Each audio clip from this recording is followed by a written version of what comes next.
Minister, I want to welcome you to the House. I think this is the first time I've addressed you since your elevation, so congratulations on that.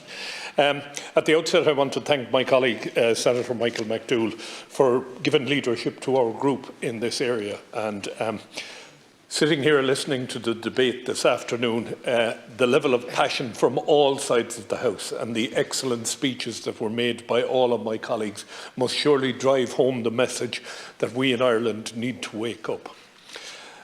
Minister, in January, the European Parliament passed a resolution urging Member States to revisit their engagement policies with Taiwan. I fully support this, and having visited Taiwan as a member of the Irish Taiwan Parliamentary Friendship Group, I know only too well the value democracy and trade is doing for this. Indeed, when we visited Taiwan, we visited at a time of an election, and it was absolutely something else to see tens of thousands of supporters of different parties on the street. Speeches being made on street corners, massive rallies.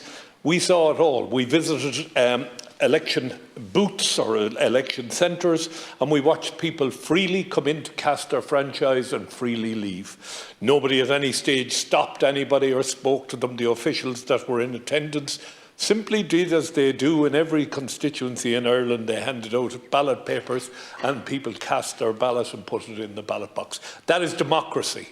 That is democracy, and we saw it in operation. I honestly do not believe that active engagement between members of the Oireachtas and Taiwan can damage the relations between Ireland and China and are in conflict with the long-standing One China policy. However, I am aware of the fact that the Chinese get extremely upset when they hear people speaking about Taiwan and about Tibet and about various other things that we don't like about China. And that's typical of the bully that was in the schoolyard when we were kids. He or she determined who you could be friends with and who you couldn't be friends with. But the true test of friendship is to be able to tell your friend what you're doing is wrong, and not to have your friend turn on you and say, well, if that's the way you feel, I'm not going to talk to you anymore. My colleague, Senator Lynn Ruane, spoke about how we seem to be forced into prefacing everything we say with trade. Sometimes, just sometimes, there's more to life than trade. Myself and my independent colleagues have often spoken here about the plight of Richard O'Halloran. He's still in China several years now. He's there 2.5 years. I've spoken to his wife many times. If diplomatic relations are to have any value, Richard O'Halloran should be at home. Richard O'Halloran should not be in China. His children are growing up. They will not know their father. I spoke to somebody the other day who was involved in the resettlement of prisoners from Vietnam. And one of the things he was advocating was that I would get somebody to make a DVD of what has happened while Richard has been away. Because when he comes home, he has to, if you want, reacquaint himself with what has happened in Ireland. To have a man locked up out there for no reason and no judicial process to keep him there. Please, when you go back today to Minister Coveney, tell him I don't buy it anymore. I simply do not buy it anymore that we're working hard to get Richard home. If we were working hard to get Richard home, and if we had any standing whatsoever in the world, Richard would be home. Now, Minister, I visited China way before I came into this House as a lowly teacher. And I went out there to the family of a student. And I was brought around to visit schools. And I contrast what happened there with what happened when we watched elections in Taiwan.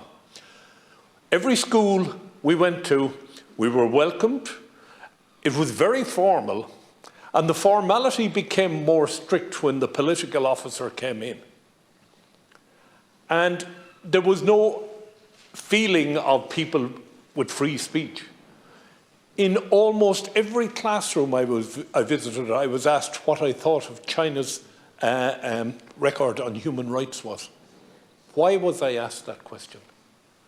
Why, if you visit a school in Ireland, in England, in France, in Germany, does somebody turn around and say to you, what do you think of our record on human rights?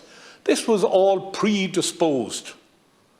And the reason was China is desperate to show itself as a country that respects human rights, while at the same time showing absolutely no respect for human rights. In the few seconds I have left, I want to talk about the corporate world.